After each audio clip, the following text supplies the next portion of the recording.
let's go ahead and get started. I have a lot of content today that I'd like to share with everyone, and I just want to get through it in a timely manner, and hopefully generate some questions for you that we can follow up at another time, and just give you something to think about as you're creating remote learning environments at home. So welcome again to everyone, and thank you for joining us today. We have a really diverse audience and a lot of great questions that unfortunately we won't be able to get to all of the questions today, but hopefully this will be a general enough overview of a remote learning environment setup that it'll help you begin to think about how to answer your questions. Joining us today, we have parents and grandparents, relatives, teachers, therapists, pediatricians, among others. So it just, I think, goes to show that there are a lot of people from all walks of life looking for answers to how to set up an environment that works for kids at home. And we'll get to some of that, hopefully, and begin to be able to think about those questions in a little bit different kind of way. Before we begin, I'd like to give a little bit of information about our organization, the Lucy Daniel Center.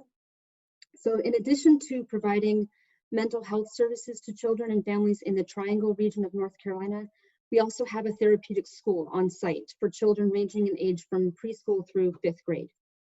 In our school setting, we work with children who tend to have difficulties with becoming confident, independent learners for various emotional reasons, regardless of their learning environment, whether it's a large classroom, small classrooms, in school, at home, or even one-on-one. So we are thinking about resistance to independence and learning on our day-to-day in our work with children and families at the Lucy Daniel Center. So in today's talk about the remote learning environment, we're going to be using some of that understanding of kids that we have from the classrooms and then trying to apply it to what you're setting up at home. That being said, I cannot stress enough that this webinar is not prescriptive.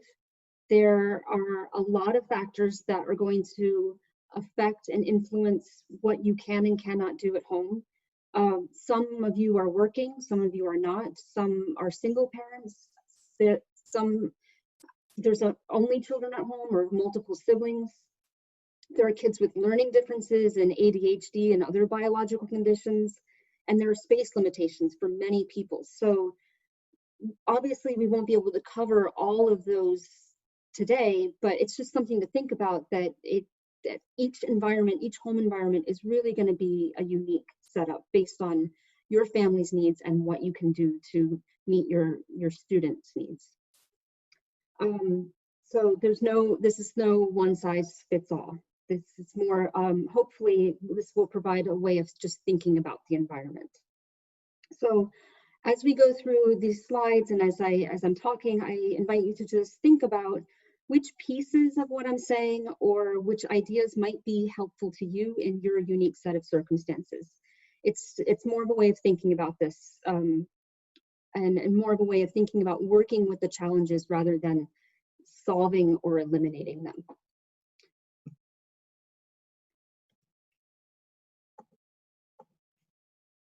Oops, I'm sorry. Sorry about that. It's my first webinar. Okay, so before we think about how to construct a temporary substitution for in-school learning, let's just go over a little bit about some of the pieces that a school setting provides.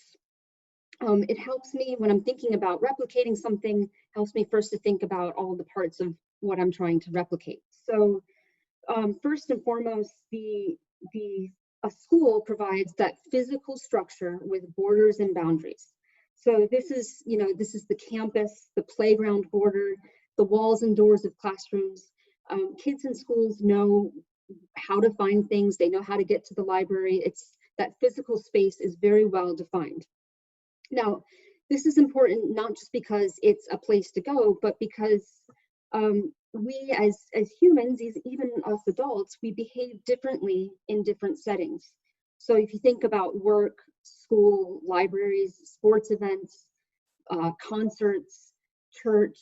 Where you go and where you are defines how you're going to behave when you are there. And school is no different for kids. When they go to school, you'll often notice they just fall into that school mode. So all of these different settings I've just listed, they create a natural expectation of how people should behave when they're in that setting. In addition, the school provides these well-defined student and teacher roles. Students know what they're supposed to do. They know what role their teachers play in that. And in thinking about in the at-home environments, often these are parents or other family members stepping into the teacher role. And this is where we see it can start to get a little bit fuzzy for a lot of kids. It's not a well-defined role because you're also mom or you're also dad or grandma, but now you're playing teacher in this period of time. So this is just something for us to keep in mind about why kids seem to be more unsettled or having a harder time focusing. We've switched the roles on them and we've expected them just to fall into place with that. Schools also have predictable schedules and routines and rules. They don't really change. Teachers often have school rules posted on the wall. You know, you raise your hand to talk. You don't raise your hand to talk at home at dinner typically. So these are some of the social rules and expectations. You're usually dressed when you go to school, but at home, kids can stay in their pajamas all day. So again, all these boundaries and definitions are getting fuzzy and blurred for kids. Schools also often have orderly transitions. You know, they line up to go outside, they line up to come inside. Kids don't just go randomly places. They typically go in an orderly way with their group. And also the day is really defined by a clear start and end time. Usually there's rituals around these times. There's the drop off, whether it's getting off the school bus or getting out at carpool or being walked in by a parent. That defines the start of the day. And then the end of the day has a similar routine or ritual that clearly marks the school day is over and now I'm transitioning back to the next, whether it's back to home or back onto the next activity. So the question today, of course, that's on everyone's mind is how does this translate to a home environment? How do we create this structure and routine at home? And the answer is it's complicated, and unfortunately it's that we can't really translate one environment to the other, but we can attempt to use parts of the structure and the routine and the planning that help a classroom run smoothly to create a setup that is good enough for this interim period of time where kids are at home connecting with their teachers. And my sense of kids is that they're really adaptable. So, I mean, I find that's the good news in this, that they're resilient, they're adaptable, and we're going to get into that about what helps a child be adaptable to a new set of circumstances or routines. So, getting into the nuts and bolts of setting up the environment. So the most efficient classrooms, whether or not the teachers think about this or not, they consist of three equal parts. There's the physical setup, the structural setup, and the behavioral and emotional setup. So each part, in my view, is equally important. If you have two in place, but one is really lacking, there are going to be some difficulties in the classroom. So we really, in the home environment, we really want to start thinking about this in three sections.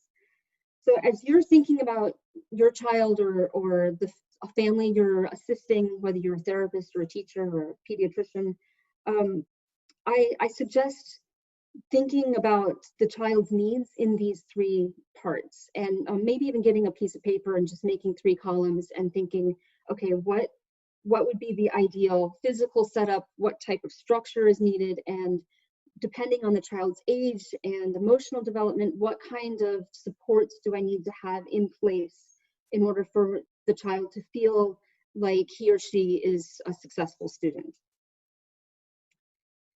So again, as I said a few minutes ago, I'm going to be providing general information about these three components. What you come up with might be completely different from anything that I've suggested. And again, I can't stress enough that these are just suggestions. They're just ideas to get some of the ideas flowing for you, and maybe you'll modify it and tweak it so that it fits your individual needs. And at the end of this webinar, I will let you know how you can get in touch with us if you're interested in just brainstorming with one of our education consultants. We can brainstorm together about your child's specific learning profile, age, developmental needs, the type of remote engagement they're in, and think about how to tweak the environment with you. So the physical component. As I mentioned a moment ago, the physical space defines the expectations. So we really want to try to create a school-only space, if it's possible, to help define it as a place to focus and do schoolwork. Ideally, this is not a space where your child sleeps, so ideally not in bed or in in a cozy corner.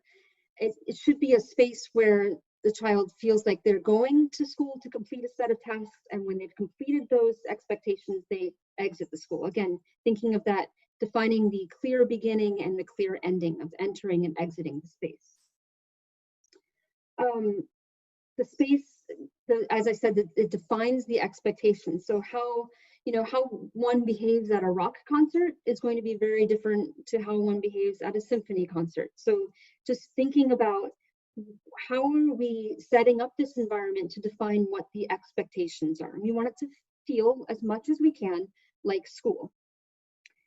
So these, as we think about trying to set this up at home, we have to keep reminding ourselves that for kids and from their perspective, the physical and contextual lines have been blurred for them during this pandemic because they've been expected to behave like students in their homes, and it's been really difficult for a lot of kids. It's difficult for them to switch modes in the same setting.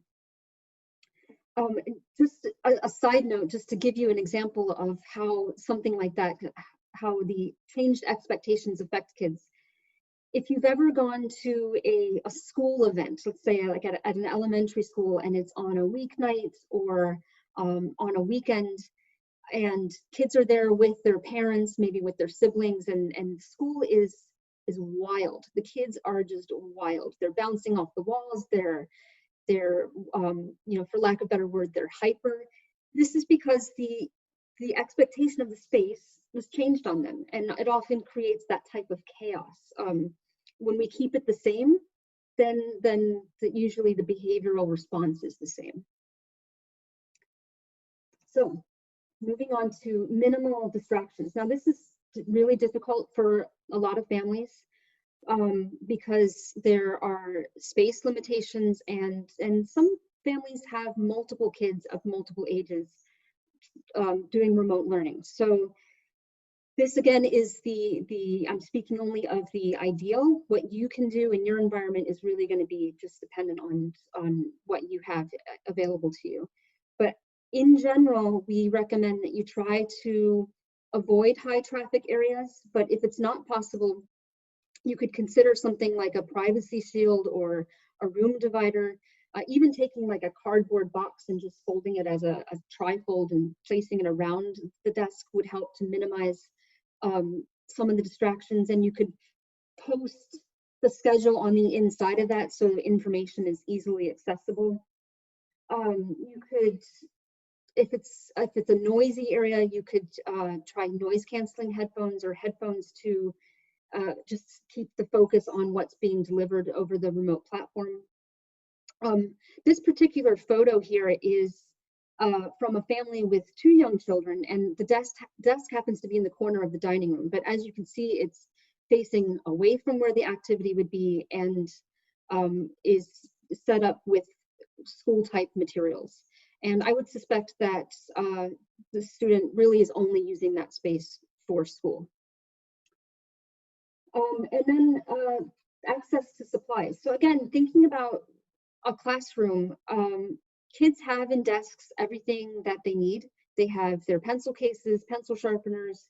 They might have a water bottle on their desk or a tissue box nearby. They know where the trash can is. They know how to get their snack when it's snack time. They know where to go. Everything is in its place in a classroom. And well-run classrooms are really organized in this way, that kids know where they can go, at which parts of the day, and where they can find the things that they need to complete their academic tasks. So for this one, I really suggest inviting kids into this discussion and helping them brainstorm with you and reminding them, helping them remember what was in their last classroom before schools closed. What was helpful to them? Was there something in the classroom that the teacher had in place that made completing their tasks easier? Get their feedback. Invite them to remember what materials and supplies were helpful to them as students. And just another little suggestion is, kids often feel very proud of their classrooms. You might have noticed at times, if there is an open house, the kids will be dragging their parents into their classroom. Let me show you my desk. Let me show you this. Here's the playground.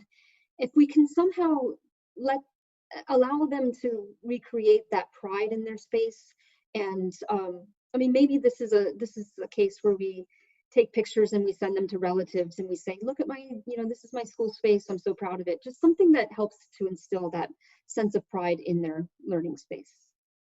It helps them feel more of a sense of ownership over it too.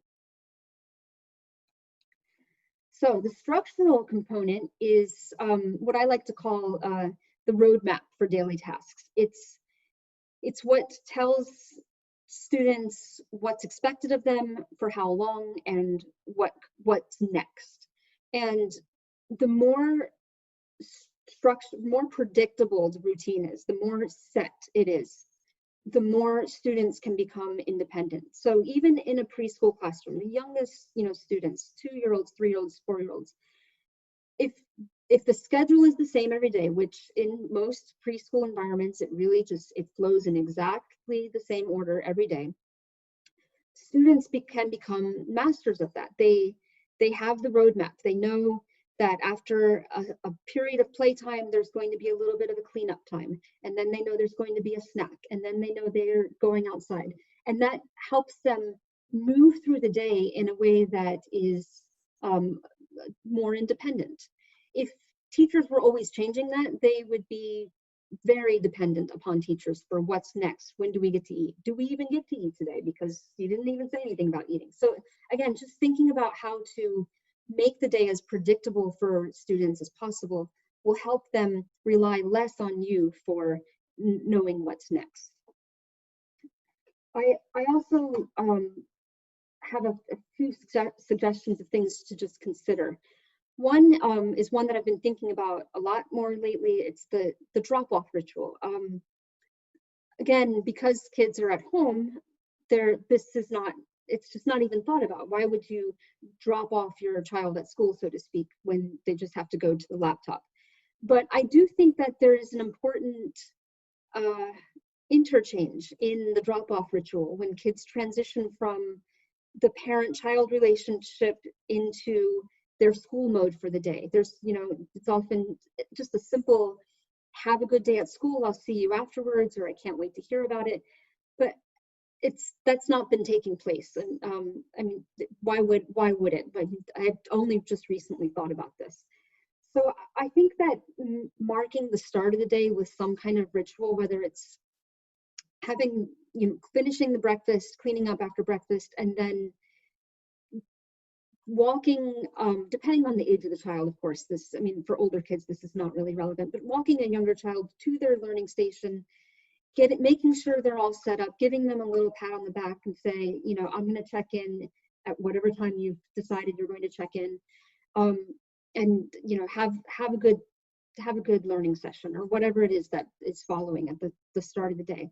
Something like that, if it's the same every day, might help some of those kids who are logging on late, which is very common, not having trouble transitioning from breakfast and getting dressed to actually signing on to school. So just making something that is the same every day and starts the day off on the same type of tone.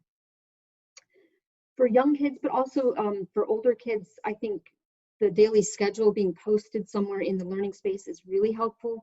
And for young kids, like preschool, kindergarten, first grade, even second grade, it really helps to have some visuals in there of, you know, what's expected at that time. So if it's a reading time, you know, just a picture of a book, or if it's snack time, a little picture of some food, just so that the child can more independently read the schedule. If possible, and I know that many parents are working, but if there's a way, even just for a few seconds at a time, to schedule a check-in, or just popping the head in to give a wave and I'm checking, making sure you don't need anything, making sure everything's running smoothly. I think that if that's something that's predictable, it can be really helpful to kids. And depending on the child's school schedule, the mealtime routines and that end of day reunion ritual would also be something that just be helpful to a child if it's always the same every day.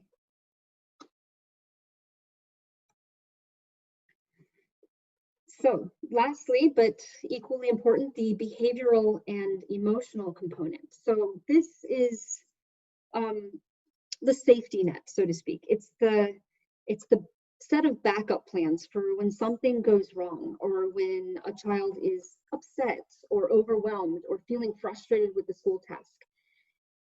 These things are inevitable. They happen in classrooms.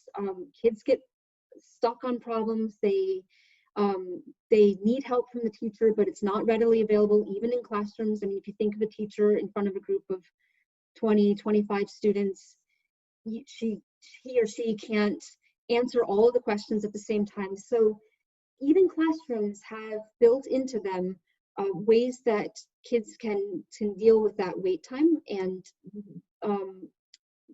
plans so they know what to expect. So, okay, I've raised my hand. I know my teacher will get to me when he or she is available. Or I've gotten stuck on this problem. I know I can put it in this I'm stuck basket until the teacher can make it to me. So we need similar things at home for when students are feeling stuck or overwhelmed or frustrated. And this is really going to be dependent upon their age. I would hope that the middle school and high school students are more resourceful in how they solve a problem when they're feeling stuck, and they don't just set it to the side and wait for their parent. But younger kids, especially at that kindergarten, first grade level, need to know that there's a certain plan for if they do hit these roadblocks, and they will happen. Some suggestions I've heard are, you know, just give it 3 tries, and if even then, if you're still struggling, put it in this basket and we'll revisit it later. Or you know, some parents may be available for a child to go to them right away. Some may be coming in on a schedule, and then the child knows when mom or dad or grandpa come in, I can show them that I was a little bit stuck on this. So again, it's not, I'm not giving the exact way to do it. I'm just inviting you to think about what types of needs your student might have and what types of plans would be helpful to have in place.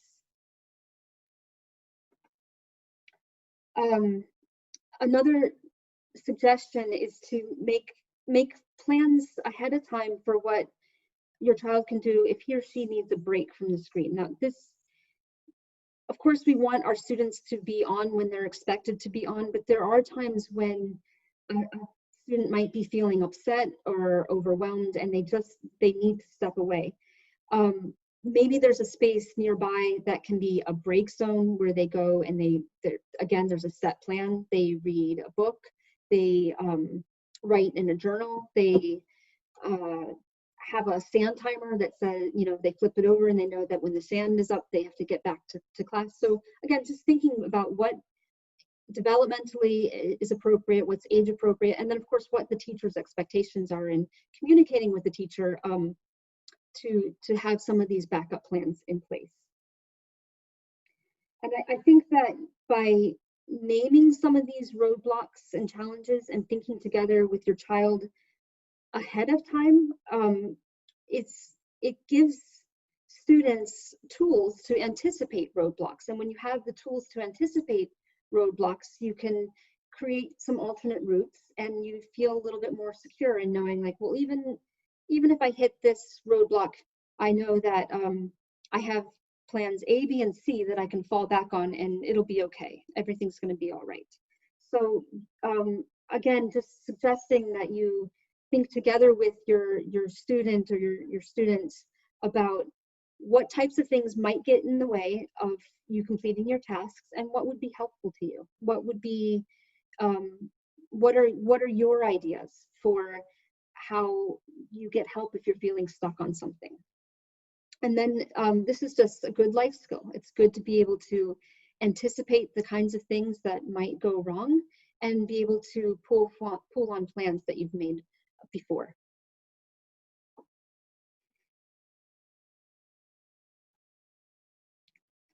So the takeaway, hopefully, just to recap some of the things that we've talked about, plan your remote learning environment in 3 parts. Really just try to break it down into those 3 parts and think about your child's needs and the availability of resources in your environment and what you can set up. And again, if you have specific questions about learning needs or struggles that are coming up in the remote learning, and would like some guidance in thinking about either the physical, the structural, or the emotional component of your home environment, we'll be happy to do an education consultation with you and just help you brainstorm and think through some of the ways you might be able to tweak your setup at home. Find a solution for your family that is good enough. And by good enough, I mean for some families, that's just going to mean that everyone got through the day in one piece and they're ready for the next day. There's not going to be a perfect at-home learning environment. There are going to be days that are harder than others. There will be days, probably for some kids, where they don't even sign on at all, but it's okay. There are days in school when kids don't get a lot of learning done and they're still okay. So I think it's really important for us as adults to lower the expectations and decrease the pressure on ourselves to step into this role of being at home parent/teachers and meeting all these education needs of their children. And I think we just have to take a step back and find that solution that is good enough to get us through this period of time that won't last forever. And the truth is that when kids get back into schools, they're going to be on all different levels, and the teachers are going to be prepared for that. It's going to be a period of time when schools reopen that kids get back on their feet and they get back into that groove, and it will all get ironed out, and it'll be okay. So right now, it's just finding a solution that is good enough. I encourage you to modify parts of it as you go. Believe it or not, teachers do that all the time in classrooms. A lot of times there's a seating arrangement that totally flops and they rearrange the desks, and they realize that the pencil sharpener next to the water fountain was a very bad idea, so that gets changed. Sometimes you don't know until you try it, and then you can take little parts of it and just modify it. And I encourage you to get your kids' feedback on this too. What that was, that's really hard for you to get to that trash can when you were doing all of that cutting. Is there another place that would be more convenient for you? So just thinking about how to modify it as you go, just to meet your child's needs. I think it's really important to remember that kids are resilient and adaptable. Now, they will adapt to the new routine and expectations if they are predictable and consistent. They'll be able to fall into what those expectations are. if they're always changing, it's going to be a lot harder for them to adapt to an ever-changing routine and expectations. Instead, interestingly, they'll just adapt to the chaos of that. That'll just be that's how they'll adapt. So if you want to settle into a certain groove with the learning, I can't emphasize enough to make it as consistent as possible. And I do believe that for the most part, kids will adapt and fall into that routine. And then lastly, brainstorm and share ideas with others, because it's really hard to do this in a bubble. Teachers don't operate their classrooms in a bubble. They have teaching staff meetings, they have teaching teams. They invite teachers into their classrooms to give them feedback on the setup, and when something's not working in their schedules, they often will, take it to the team, and they'll think about, why is this not working? So I think anyone trying to do this alone in a bubble is, it's going to be really difficult. So I really encourage you to find, whether it's friends or neighbors or family members, and just brainstorm what's working and what's not working, and help each other with this, because a lot of times it's just the idea sharing that really gets things going, and then you can really get off on a much better footing and off to a good start. So I can't encourage that enough. Just don't be alone with it, and if needed, reach out to someone who is a specialist. And on that note, we'll take you to this page for more support. So we have a free service available to everyone in the community, whether it's for mental health services or education consultations. We are happy to chat with you and think through some of your questions, and just brainstorm how you can make the most of your current circumstances in this temporary period of school closures. So I encourage you to, again, seek help from friends or neighbors or family members, or if you like a more specific type of help, to reach out to us, and we'll be happy to help you think through things. So I hope this was helpful. I look forward to getting questions. If there are any questions, you can reach me at, my email address is jreid, that's R-E-I-D, at lucydanielscenter.org. And I'd be happy to think through questions for you, with you, and look forward to hearing, if possible, hearing how the remote learning environments are going. Thank you everyone for joining us today, and have a good day.